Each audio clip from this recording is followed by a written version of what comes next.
So we've done a bit here with my arms out in a bad position. Let's kind of go back to me having my arms in a decent position.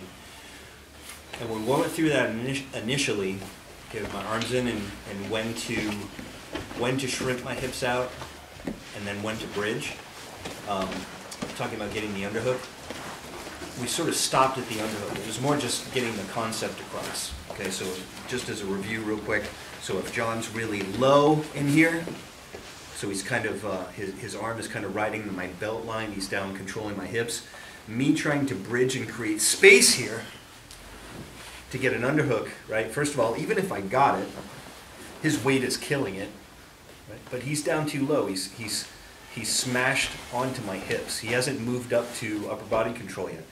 So from here, it's going to make much more sense for me to just kind of keep him from advancing up my body, and knowing that me lifting my hips when he's actually on my hips, not much space, it's better for me if I want to move from here, for me to just move and get my knee in. So here's where I escape my hips. Okay, so I move out, get my knee in, and now I can stretch away. And I've got the beginning of a Z-guard or a knee shield guard. You know, right now I'm just kind of going knee in the hip bone, but I could also from here conceivably bring my knee up to a high position, so on and so forth. And of course, people say, well, what about ankle locks and the estima lock? And so, yes, that's all true, right? But for right now, just conceptually, how do I improve my position? Now, if John starts to come up higher, and what we talked about before, my arms start to get smashed in here like this, taken out of position, where they're still angled towards him and not up here where I'm starting to get smashed. This is the moment where, as much on my hip as possible, okay, I'm trying to keep that cross face off, so on and so forth. I bridge here, and as I come down, I put my elbow through, and here comes the underhook, right? So just as a review, what I'm going to do first is address this, right? He's coming up high. I'm starting to get the space taken away from me, starting to get crushed. So I'm going to go for that motion. Let's just move up this angle. So again, I'm playing the game in here with that X, okay, kind of back and forth between this position with my frame and controlling that bicep. Again, if he tries to come up over it, I ride it up here. If he tries to come under, I bury my elbow. Good. And then as he's coming up high, but again, before I get smashed, here's where I bridge.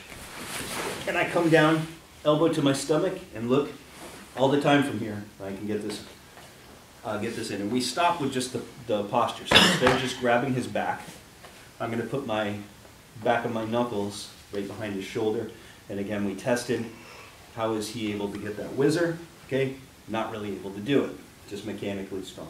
So from here, once I get this, you already know that your opponent on top is going to be starting to try and back himself up to address the fact that you have an underhook. So what I'm going to do from here, if we turn one more time, what I'm often going to do is, instead of just trying to shuck my arm up, if I feel him starting to kind of back himself up, I don't just rely on this frame forever. What I'm going to do is, at the same time I shot put my arm up in this motion, okay, so it's like stretching it out like you're going to throw a shot put. At the same time I do that, I'm also going to move myself down, so I have opposing forces working together. So from here, as I stretch my arm, watch what this leg does. Okay, from here. So I get on my side.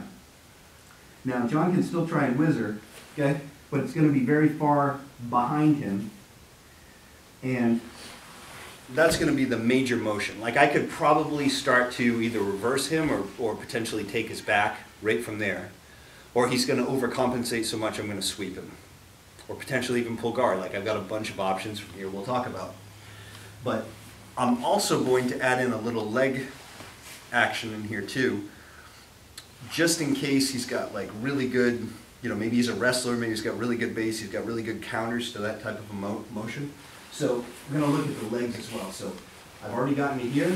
Now as I shot put, I'm not just going to use my arms, and I'm not just going to try and scoop down. I'm going to do both in one motion. Okay, so opening up all this space in here. Okay, so from here, I kind of kick my leg down as I shot put my arm up across his back of his shoulder. Here. So I'm on my side. Now, What I'm also going to do is switch my legs in here. We talked about this before, but I'm adding a little action. So let me show this thing right here. For those of you who are a little older school, right?